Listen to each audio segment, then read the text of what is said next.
Hello and welcome to this Ofgem graduate event where we're talking here about our two graduate schemes which are critical to us here at Ofgem.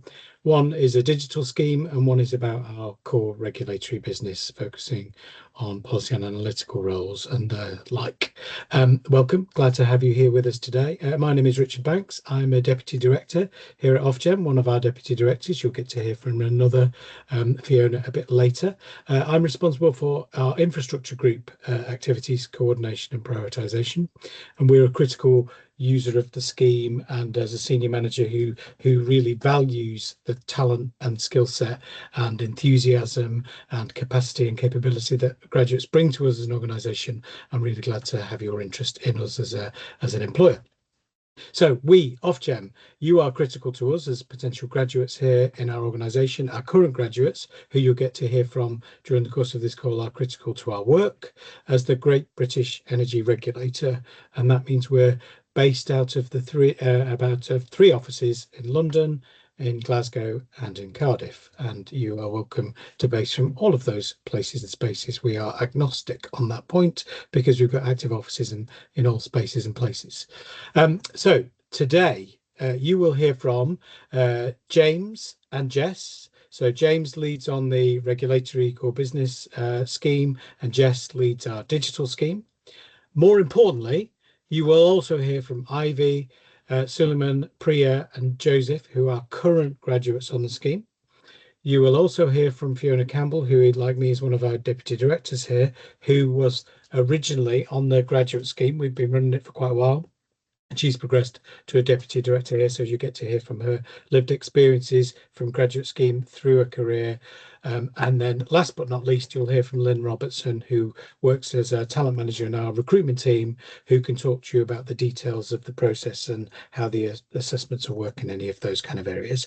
And then most importantly, we've tried to allow for a large amount of time to ask questions, which will be the most important part of all of that. So without further ado, I'm going to hand over to James to talk about the regulatory side of our scheme. Over. Hi everyone, thanks Vicky for handing over there. I'm James Thompson and I manage the professions team in Ofgem. So we run the policy and analysis graduate scheme of the regulatory scheme. So if you apply and you join Ofgem, there's a good chance that we'll work together. I want to start by saying that this is a great time to begin a career in energy. Energy sits right at the heart of the biggest challenges the UK faces: affordability, net zero, security of supply, investment in infrastructure, and achieving economic growth. These are real, live, high-stakes issues, and at Ofgem, we help shape how they are delivered while making sure that consumers are protected. If you join the policy and analysis graduate scheme, you're not going to be just doing admin on the sidelines. You're going to work on these real live issues that matter to households and businesses across the country. That could mean working in teams where you're supporting action, where companies fall short of the customer service standard we expect. You could be working in teams that build the evidence behind making a decision to invest in energy networks, or helping develop policy that supports a cheaper, cleaner, more secure energy system. The policy and analysis scheme is designed to give you this breadth as well as depth of experience. You'll rotate through different teams across our core work areas in Ofgem. That could be retail markets, infrastructure and strategy. You'll see how the organisation fits together, but you'll also build a really strong understanding of the sector and work out what you enjoy and where you add the most value, and we'll work with you to make sure that you get roles that you really want to work in. What we've seen from the current graduates is some of them are drawn to certain types of work. Some people are drawn to analysis, working with data and evidence to answer complex questions. Others prefer policy, weighing trade-offs, engaging stakeholders, shaping recommendations to people like Vicky and Fiona. Depending on the placements, there might also be opportunities for you to work in things like project management and delivery, or in enforcement and compliance. What we won't do in the scheme though is box you into one path too early. We'll work with you to help you explore and build a strong foundation for where you want to go in Ofgem. You'll hear shortly from two of our current grads, Joseph and Priya. about their day-to-day experience. From my side, running, helping organise the scheme, I can say that graduates like Joseph and Priya are really valued and in demand.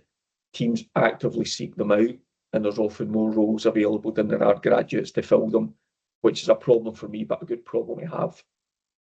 You'll also be supported. We've got structured learning development opportunities, but we also put a network around our graduates of colleagues who work with you to help you succeed and get the skills you need to build a career in Ofgem in the energy sector. So just before I hand over, I just want to say who should apply. Well, we're not looking for people from any one particular degree or background. We would like people who can think clearly, who are curious and motivated to make a real contribution. So if that sounds like you, I'd encourage you to apply. It's a chance to start your career somewhere that will stretch you and let you work on issues that really matter to Great Britain. So with that, I'll hand over to Jess, who'll talk about the digital scheme. Thanks, James. Hi, I'm Jessica Kissack. So I think, as been said, I'm looking after the digital graduate scheme, but I'm also actually responsible for one of the digital services that we administer on behalf of government. So one of the things I value most about my work is being challenged.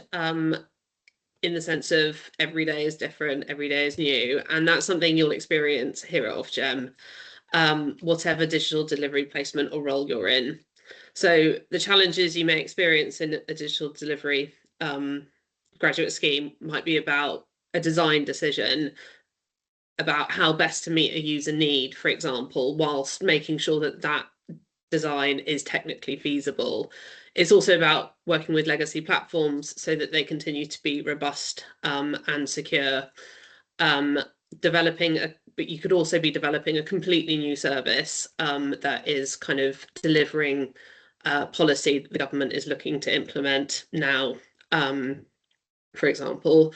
But then also you'll be looking at working with external or internal stakeholders, making sure that you can understand their needs, their business needs, and also translating them into a technical requirement that the development team can actually implement.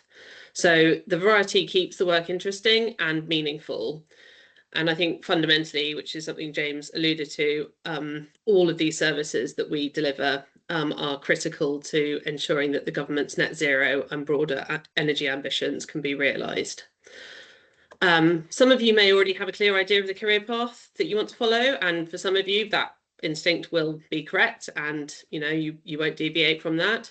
But one of the key things that we really like to emphasise and promote within our graduate programme is the chance to experience different roles within digital delivery.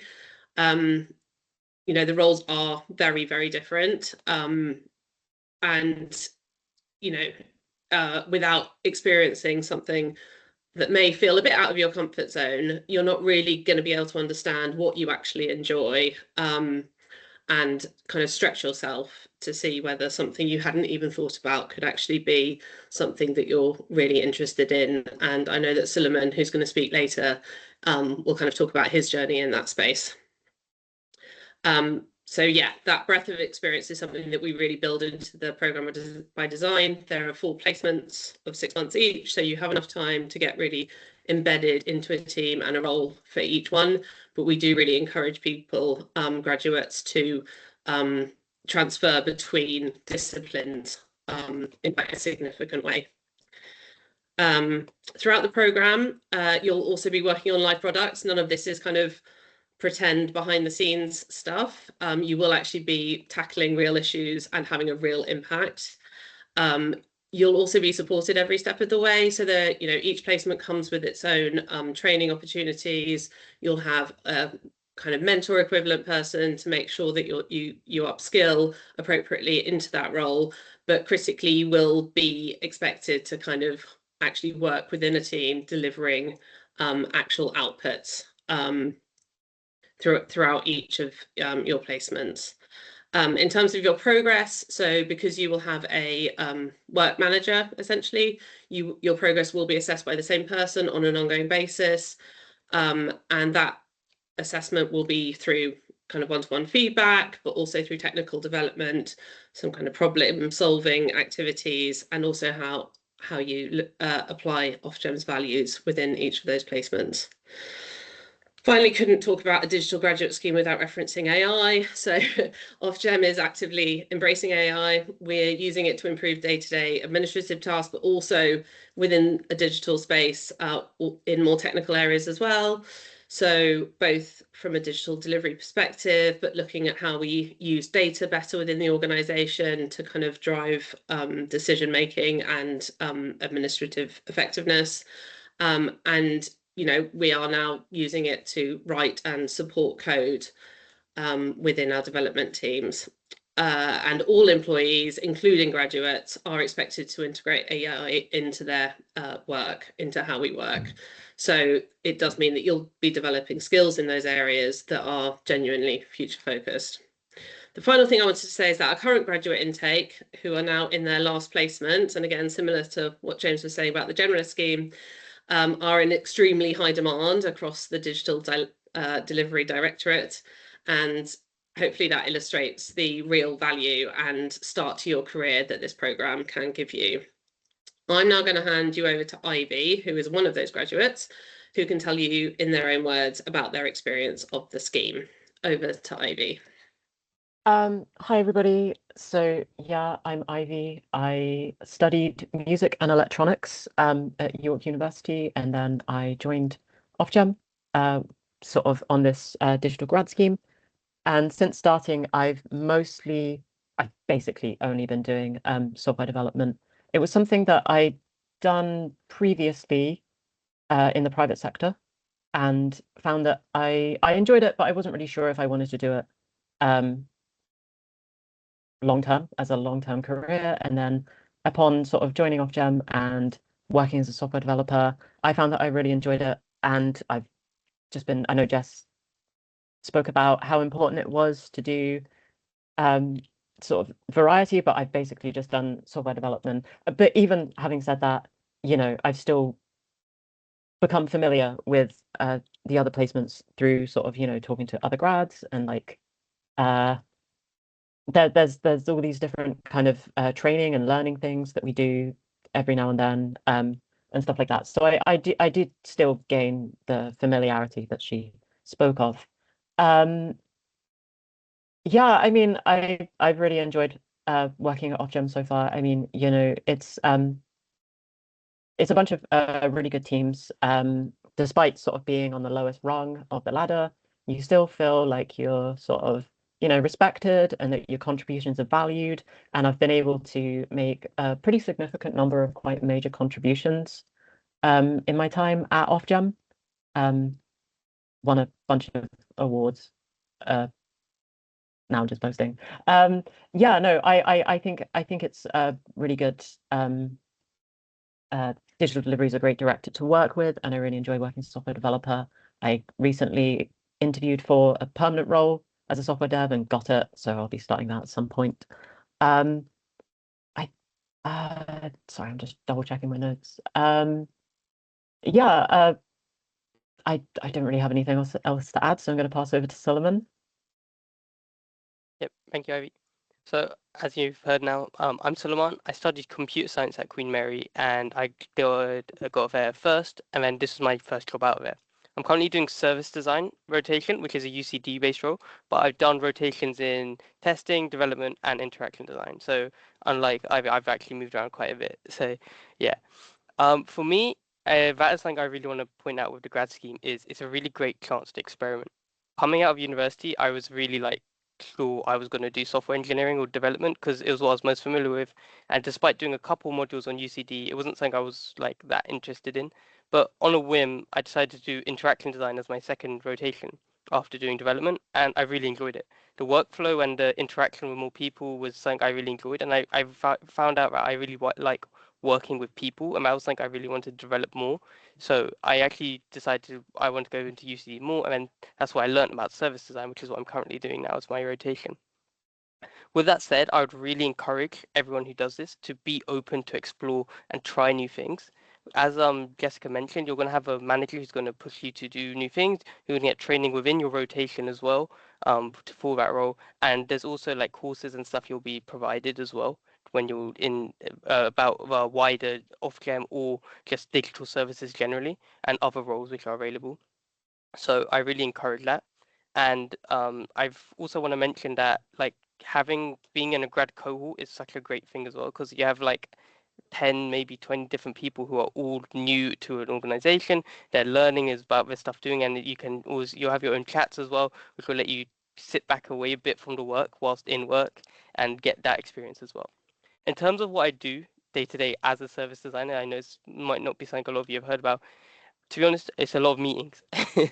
It's a lot of organizing and working with different parts of Ofgem and making sure everyone's on the same page, as well as working with other digital teams, maybe outside of digital as a directorate, and making sure we all know what's going on within our service. And another part of it is journey mapping, where we're going to make a holistic view of what we're working on as a service, so other people can look at it and understand what the services needs to look like, and also refining that so the service can help as many users as meet business goals as easily as possible.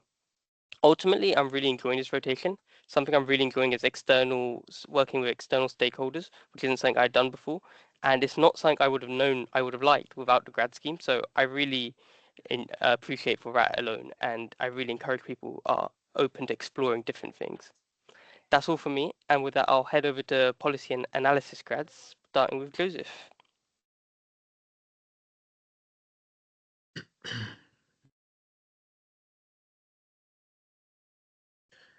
Thanks, Solomon. Hi, everyone.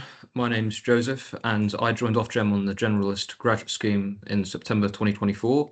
So before that, I was doing a physics degree at Imperial College London. My current rotation on the grad scheme is a project management and delivery rotation. I've previously done rotations in policy, analysis, and operational delivery, so a whole variety of different things. That's one of the main reasons to apply, is that you can get involved in many different things. So there's lots of interesting work going on across different areas that James mentioned, for example, in markets and infrastructure, a lot of strategy work going on. There's a lot of change going on in the energy sector in Great Britain. And so if you want to explore different areas in energy regulation before deciding what you want to do long term, this scheme could be for you.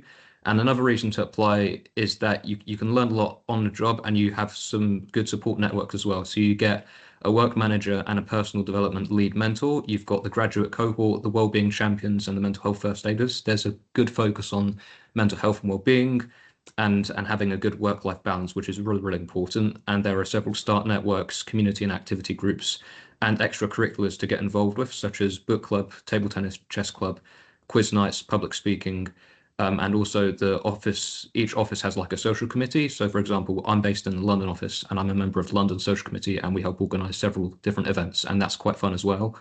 So for anyone considering applying, I'd say that the policy and analysis roles are great if you enjoy applying critical thinking skills, working with evidence, trying to solve problems, collaborating and contributing to real regulatory decisions. So even if you don't come in with a formal economics background, because you can learn on the job from different people.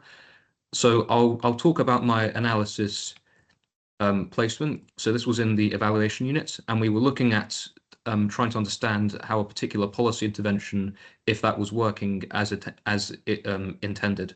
So day to day, there was a mixture of qualitative and quantitative analysis. So we were mainly doing data analysis in Microsoft Excel, making some visuals, helping bring together findings from different data sources, and writing summaries, and also drafting and giving some presentations as well. So it's great to test out your presentation skills.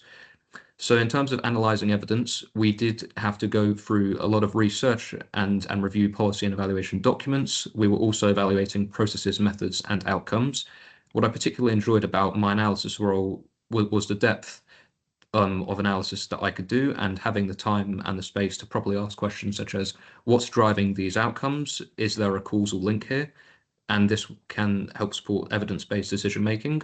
And I mentioned my analysis role, but there are so many different analysis roles across Ofgem, and there's a variety of different policy roles as well. So overall in the grad scheme, I have learned a lot, and my analysis role helped me understand how it feeds into policy and delivery across Ofgem. And it's a good example of how much responsibility and trust graduates are given on the scheme from day one. I've been very fortunate to do 4 very different placements because I've really wanted that variety. And now I'll hand over to Priya to talk about her policy role. Thank you. Thanks, Joseph. Hi everyone, I'm Priya. I'm currently an analyst in the price cap delivery team, which is where I did my first graduate rotation. And I've since been in the competition economics team and also the gas distribution policy team, which is what I'm going to be talking a bit about now. So I studied a master's in environment, politics and development at King's, which is kind of why I was definitely interested in learning more about the policy side of what Ofgem does. So the gas distribution team is set in the infrastructure side of Ofgem, essentially setting how much gas networks can spend on different areas, so incentivizing and rewarding networks and penalizing them in other areas to kind of fit with the wider government targets and the decarbonisation of the gas grid, which is definitely very interesting to kind of play a part in that.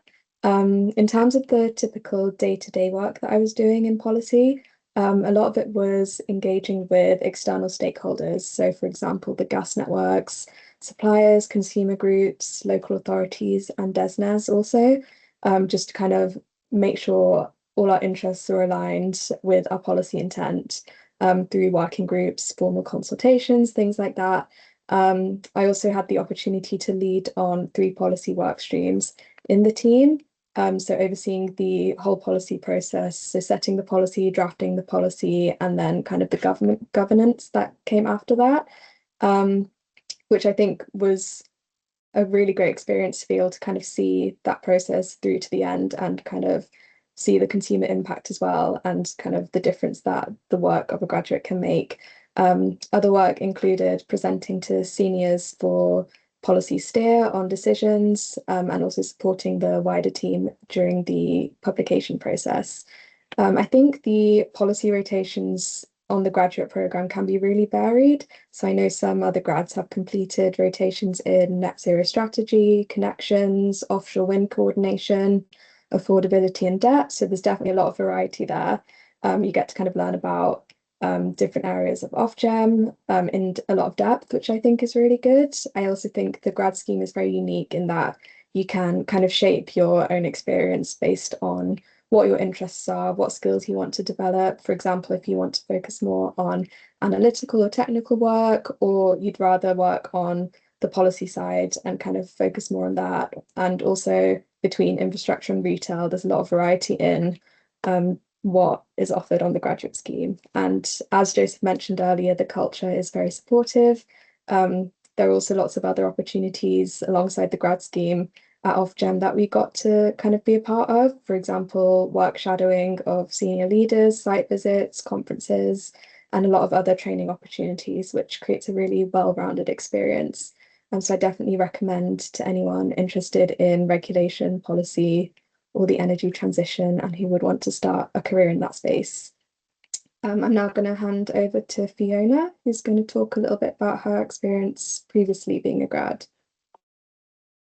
Brilliant, thanks, and good afternoon, everybody. So I'm Fiona Campbell, I'm Deputy Director for Retail Flexibility and Consumer Experience at Ofgem. So I'm one of the Deputy Directors in our Retail Directorate.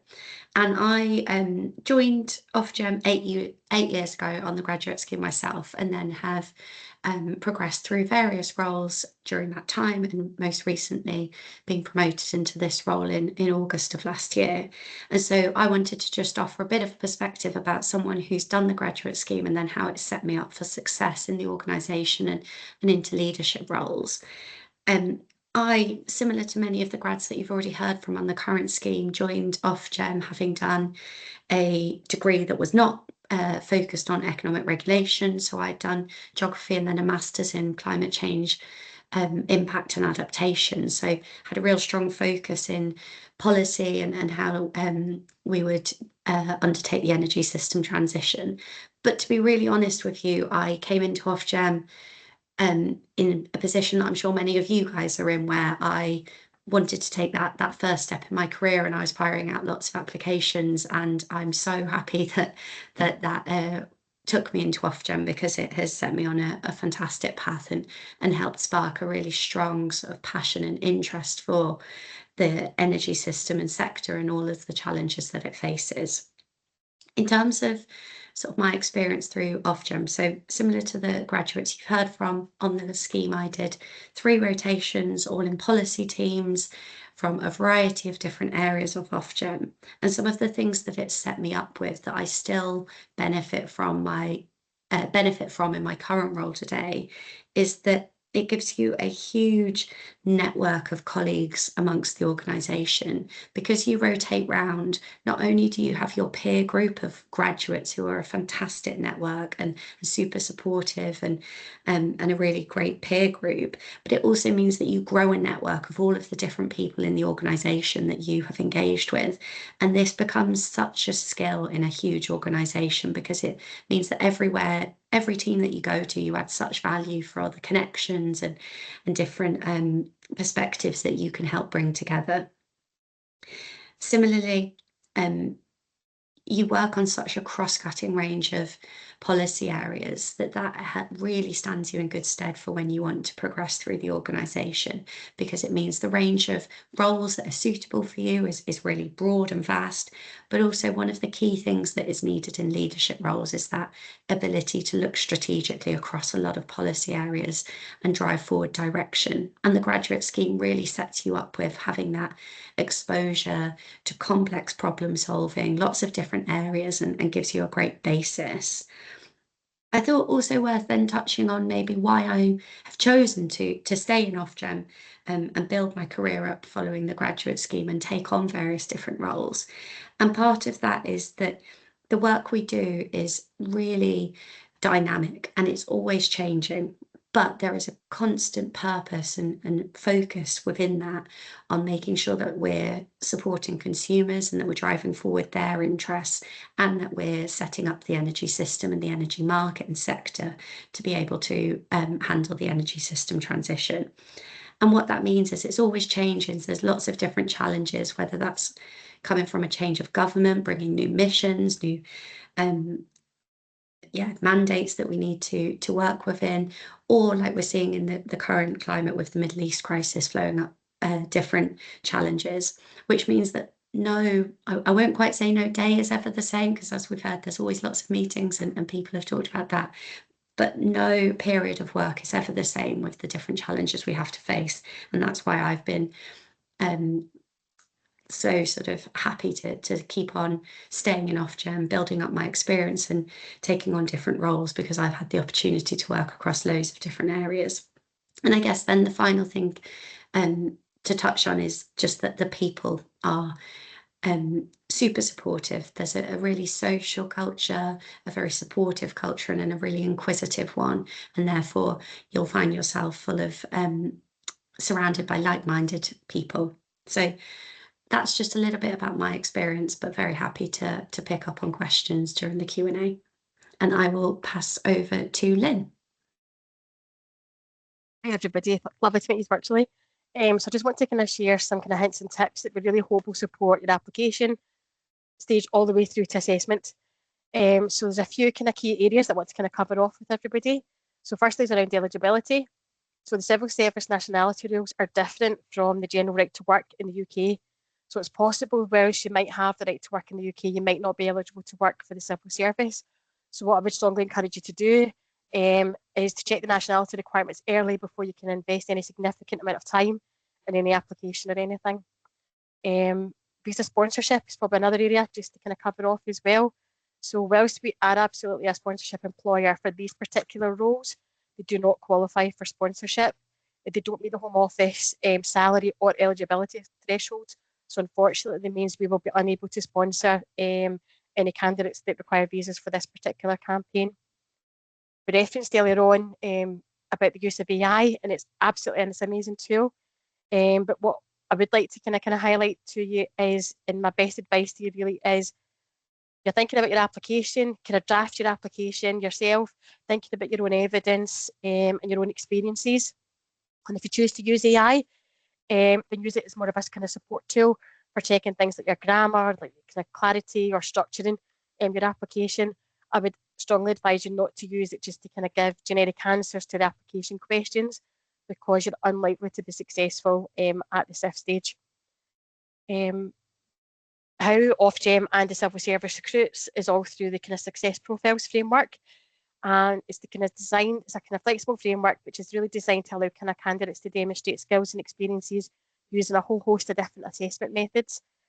So we're really transparent about how candidates are going to be assessed at every stage of the process. So for those of you who are maybe applying to the civil service for the first time, I would strongly recommend that you review the kind of candidate pack, all the information within the job advert as well, because it really explains what we're going to be assessing, how we're going to do it, and that should really help kind of to structure any application or even prepare for the kind of later stage of the assessment processes. So when you're thinking about your kind of application and your interview prep, so whether you're kind of completing for that application or preparing for the interview itself, really think carefully about your experiences and how your skill set relate to the specific requirements for the role that you're interested in. So take time to review your responses and make sure you fully explain what you did and why. So kind of to bring this to life a bit more. So if you were describing when you've analysed some sort of kind of piece of information or evidence, think about kind of considering your response about what you did, how you used the information, what you considered, or even potentially what you discounted, and how this led to a particular outcome. Because it really kind of that level of detail kind of shows the kind of panel to really understanding your particular contribution in that particular situation. It's really important to highlight about reasonable adjustments. So we are absolutely a disability confident employer, and if you require any reasonable adjustments at any stage of this process, please reach out to us and let us know. We'll always try our best to support any request to ensure that the process is fair and equitable for everybody. The closing date for applications for both the digital scheme and the graduate scheme is the 29th of April at 23:55 PM. We're able to accept late applications, so please allow yourself sufficient time to kind of give yourself that time to really think about your applications and apply before that closing date. We're going to move on to kind of some questions, the Q&A session just now, but I just really wanted to kind of reassure you that if this is your first time applying to any role within the civil service, we understand that this process can be different from other applications or other organisations that you maybe applied to in the past. But we're really interested to hear about your experiences, your skills, your potential. So please focus on presenting the best version of yourself and don't be put off by this process, because I appreciate it is quite a structured process and it might feel unfamiliar to people. So I think from your point of view, I hope that you find the information we've covered off in today's call, and we're going to move on to the kind of Q&A section, if that's all right with everybody. So I see that some people have already started posting their questions, and thank you, that's great. What we are going to do is myself and other colleagues are going to, as the panel, we'll all come on screen just now, and I'll raise the questions to the panel and we'll get responses for you. If there's any particular questions that have been published and you think, oh, that sounds like I really want to kind of know more about that, then if you just give it the like, and then what we'll do is we'll prioritise the questions that people are asking with that in mind as well. So to give you the opportunity to do that, there's a kind of couple of questions that we felt maybe if you were in your shoes, what you would like to know from our side. So thinking about it, what's the culture of the organisation? Because I think that's really important for anybody potentially joining the organisation. So Jess, Dickie, you're right to take that one forward. I think we've got an issue with Jess just now. Sorry. I've come on camera if that helps.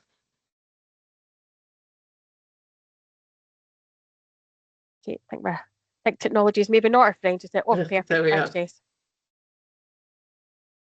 Jess. Sorry, can you repeat the question? What's the culture within the organisation? Sure, of course. So I have also been at Ofgem for a very long time. I won't tell you how long. And I mean, the culture is one of the reasons I have stayed. I've moved around quite a lot in different teams and different roles. So I've done kind of policy roles, operational roles, and I'm now in a digital role. And I one of the things I've really enjoyed is that every team I've worked in, I have found my people and I've felt supported and worked with some really great senior leaders, senior managers, but also more broadly, each team has had a really strong ethos of kind of supporting each other and coming together to focus on delivery. So yes, from my perspective, that is one of the main reasons I am here. I don't know if anybody else wants to give another perspective on that. Can we maybe ask Jo the same question? Is that all right?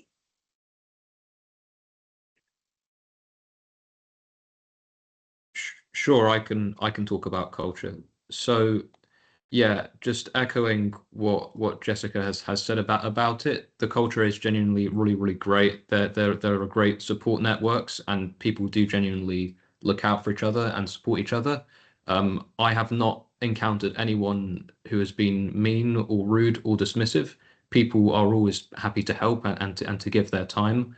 And there's a big emphasis on mental health and well-being and on having a good work-life balance. So like if you're not taking enough breaks or you're working past your hours, people will tell you, just take it easy. And it's very important, of course, about looking after yourself and your health and well-being, and there's a big emphasis on that. And certainly I've felt very supported because I've had a few challenges in the past, but all my work managers have been so supportive, and the culture's great. People genuinely are really lovely, and there's a lot of good extracurriculars to get involved with as well. So those things are quite nice, a nice welcome break from work, and it just adds to the variety here. Yeah. Thanks, Jay. Thank you. So we're going to move on to the next question. And what's your biggest learning from this scheme? I can Priya, Sullivan, perfect. Yeah. So for me, what I would say the biggest learning is to be open to things. Like, I know it's a bit of a cop-out answer, it's quite wide, but like it's be excited, be open to new opportunities, take volunteering opportunities. Don't let yourself be pigeonholed into something you think you should be doing or things that you think you can do. Take those opportunities to push yourself and to exert yourself. And I think the grad scheme really does push you to do this. You'll get a lot of opportunity to try new things, to do courses, to work with new people, and to try a new like position or something like that. So I think that, and then being comfortable to ask or just say like I will do something, like it's something like I think Ivy mentioned that like you do kind of, it's easy to feel like, oh, as a graduate I'm at the bottom of a like career ladder, but I never felt that. Like quite early on, I never felt like people were saying, oh, you can't do that because you're a graduate or stuff like that. And then I think learning that and then being able to use that feeling of openness and a willingness to try new things really pushed me to progress. Thank you. We'll move on to the next question, if that's okay. So Jess, if this one's okay for you to answer, what level of digital or technical skills are expected when joining the graduate programme, and how much support is there to develop those further once you're in the role? Yeah, so I think this also relates to another question further up. So for the digital program, we have 3 pathways. We have a user-centered design pathway, we have a delivery and product development pathway, and we have a software engineering pathway, more or less. The software engineering pathway is obviously about writing code and creating tests to test that code. So there is a level of technical knowledge and skills expected for that, and that is assessed as part of this recruitment process. But for the other 2 pathways, the criteria are much broader. So in UCD, for example, we would, we consider graduates from a much wider range of, social sciences or English, etc. So it really depends on the pathway that you're looking to apply for. But in terms of once you're in role or on the graduate scheme, there is a very structured and sometimes too much, I think, from some graduates, training plan as part of the graduate scheme, which is intended to firstly build up skills in your professional area, but also give you skills and knowledge relating to wider digital roles, digital functions, Ofgem, etc. So there's a lot of learning on the placements on an ongoing basis. Hopefully that answers the question. Perfect. So I'll just kind of group some questions together, if that's all right, with everybody. Is there an age range expected for the role? There isn't. It's genuinely about the best candidates for the role. So whether you're 18 or 80, fundamentally it doesn't matter. It's just whatever skills and experience you can bring to the role we're looking for. So another kind of question about do we recommend answering in the STAR format to illustrate skills and experience? It's entirely up to you. It's whatever you feel is the best way to answer. I would say that's probably going to give most people a kind of structure they're kind of more likely to work to. But if that approach doesn't work for you, there is absolutely no mandatory that you have to answer it that way. So it's genuine, it's whatever way it's going to be the best for you. Another kind of more general HR question is there a cut-off date? No, there's not. The only stipulation that we have given is you have to have a 2.2 or above for the September 26th start date. So whether you're graduating this year or you maybe graduated further back than that, then we have no kind of time limit on that. So I'm going to move on to the next question, and it's a question about how placements are allocated across policy graduate scheme, and to what extent are graduates able to express a preference for a particular rotation or areas of interest? Who wants to take that? I'm happy to take that. So the way we've operated the scheme currently is we get a number of roles from the graduates right across the organisation. We distribute those roles out to the grads, so we have job descriptions, and we ask the graduates to look at them, consider the roles, and then submit to us kind of ranked preferences for what they would like to do. And then we try and match the graduates as best as possible to that. So I imagine we will continue a process like that going forward. As I said, we'll be looking at roles across our kind of 3 key regulatory areas: infrastructure, retail markets, and strategy. There'll be placements available in all of those. We like to give the graduates a choice of where they want to go, but at the same time, we're aware there's often competition for certain roles. So that's why we operate this kind of process where we basically match the graduates to it. We do keep track of what the graduates do as well. So if someone has maybe lost out in one placement, we try and make sure that we can maybe make that up as we go through the scheme. So hopefully that answers the question.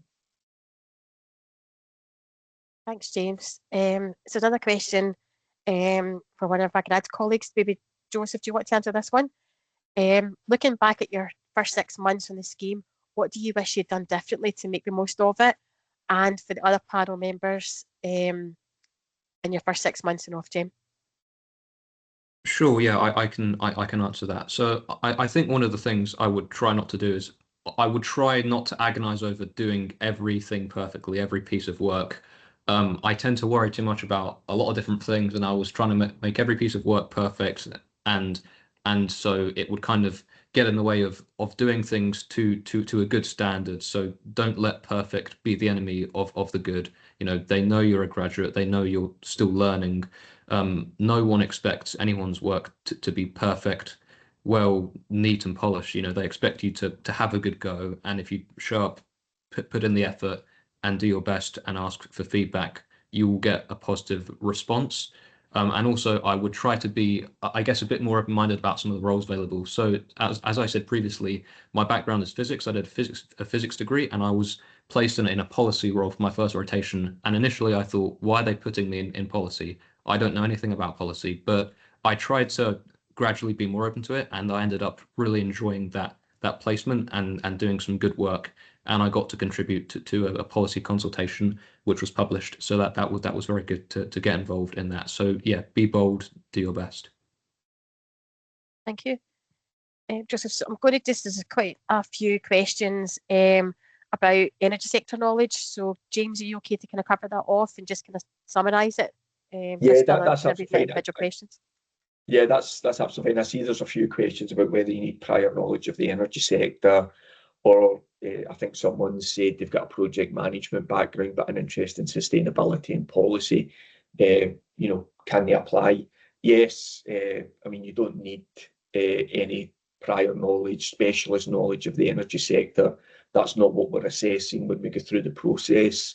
What we'll be assessing is, your keenness to learn, your ability to think, how you work. Essentially, these are the things we're looking for rather than sectoral knowledge. That's something we'll work on when you join the scheme. We have got a whole range of introductory programs to the energy sector, to what Ofgem does. So we are not expecting people to join who have a deep knowledge of the sector. To be honest, there's a lot of people join Ofgem from other parts of the civil service who don't have that. So that is not a prerequisite. It's more about how you're going to perform when you're here and the sorts of behaviours you demonstrate as you go through the assessment processes. Thank you. So James, see while you're here, is there any different pathways for the generalist Ofgem graduate scheme? I mean, by pathways, as I said, the scheme is going to be focused on policy work and analysis work. So the two parts of the scheme will be roles in teams which are working on policy issues, and then we've also got more analytical focus roles that we'll look for. We will also look for opportunities in other areas. So as I said, we've got compliance and enforcement, so that's parts of the organisation who are essentially looking at whether companies have broke the rules, and if they have, how much they should be fined or what their punishment should be. And then we've got project management as well. But the two main pathways will be focused on our kind of core policy and our core analytical teams, if that helps. Okay, thank you. So I'm just going to kind of pick a couple of questions, if that's all right, before I move on to my colleagues as well. So they're asking about vacancies and the locations. So for the digital scheme, it's only Cardiff and Glasgow are the opportunities. For the graduate scheme, it's Glasgow, London and Cardiff. We have absolutely no preference of how many in each location.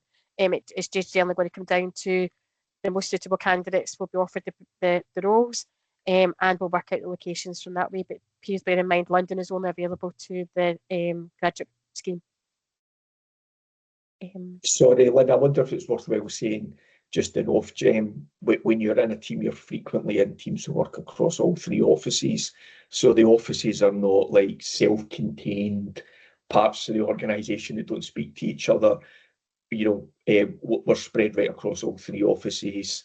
Your colleagues can be based in any of those offices, and we operate using Teams and things like that quite a lot. So yeah, your office location isn't that important to the type of work you will be doing. Okay, thank you. So just going through just see my questions we've already answered. So one really popular question, actually, Lynn, I don't know if you want to grab this one. It is, could you briefly explain the application process again and share one key tip for performing well at each stage? So between Lynn and James, maybe you could give them some tips to perform the best. Okay, perfect. So from our perspective, it's about being authentic. Genuinely, like your skills, your experiences, and conveying that to the panel that's going to be looking at your applications. So the first stage for whether it's the digital or the graduate scheme, you'll have to upload your CV. There'll be a number of questions that you have to complete from that. That will then be reviewed, and then what will happen is if you're selected to progress on to the next stage, then what that will involve will be a video interview. Now, the video interview, it's not, there'll be pre-recorded questions, and what will happen is you'll respond back to that. They'll be reviewed. The next stage then will happen is it will be some sort of psychometric testing. So depending on which scheme you're applying for, the testing will be slightly different in that situation. If you've all, so from the point of view of if you apply for the digital scheme and want to apply for a few the kind of developer scheme, then social rotation, then what happens is you'll have technical testing and things like that as well. So once you've kind of went through all that, then the final stage of the assessment is actually a virtual assessment centre. What that'll look like and feel like will be you'll be assessed in a number of different ways. You'll have an interview, a virtual interview. You'll have a team exercise, and there'll also be some sort of scenario that we'll give you as well. So that's kind of the full end-to-end process, if you like, for both the digital and the kind of graduate scheme.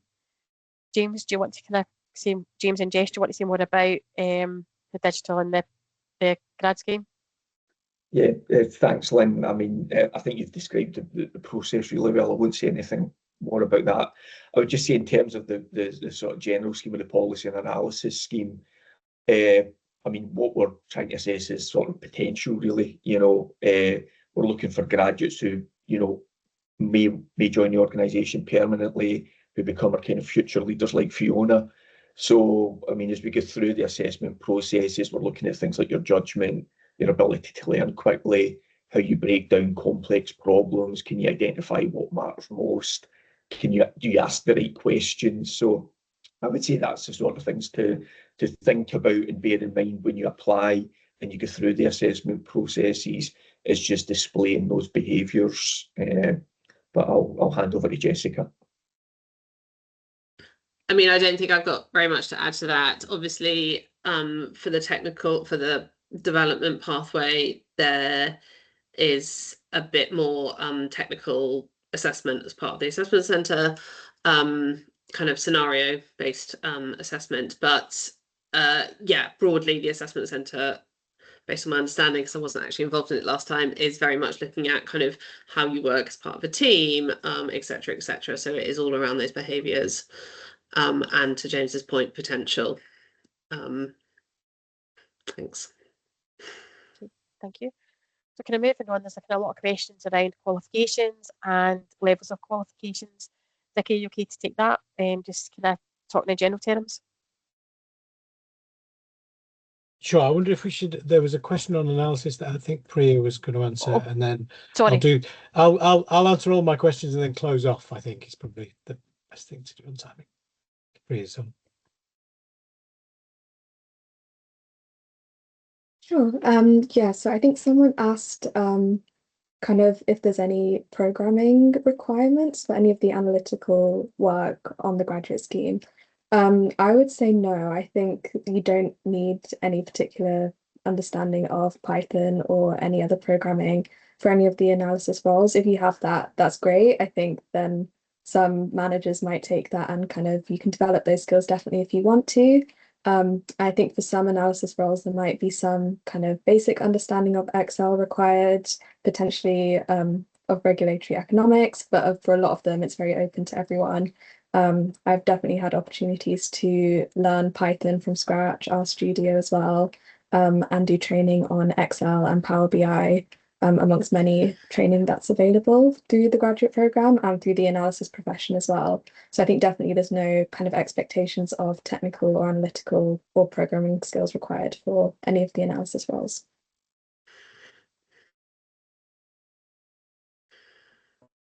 Thanks, Priya. Shall I come in now, Lynn? Yes, please. Yeah. Thank you. Okay. Thank you. So there's a few questions in there about sort of graduate, postgraduate level. So is it suitable scheme for people who've got master's degrees or more recent graduates? We've had both, and we've got both on the meeting here today, and both have been very successful. So that's people who've got relevant domain disciplines and climate science and the related, people who've got different domain disciplines and so forth who've come in. So I don't think the qualification level matters. So there's a degree requirement on the scheme. Obviously, it's a graduate scheme, but the different levels of that both have been successful. So I don't think that should be a concern for you. It's worked for many people. I think when in answer to the culture question that was asked earlier, I think one of the things to bear in mind is a real strength of working here and a real joy of working here is the intellectual horsepower of the organisation, if that doesn't sound too cheesy, that sort of critical thinking, that problem structuring, problem solving, and that relentless asking of questions. We work in a complex area that takes time to understand. There's lots of acronyms and all of these sort of aspects besides. So what we really want is people who can come in and can help poke around in problems and help fix them for the benefits of UK consumers, communities in the country and the economy overall. That's a really, really great place to work. So I would hope you can consider us. Do look forward to your applications, and hope it goes well in your application with us, but do consider us as an employer. It's a great place to work because you are working on some of the most critical issues for our country at large, and that is one of the real bonuses of the cultural environment and the place you're working, sort of mission-driven commitment to delivery for consumers and their benefits. So thanks for your time this evening, and I look forward to meeting some of you in the future.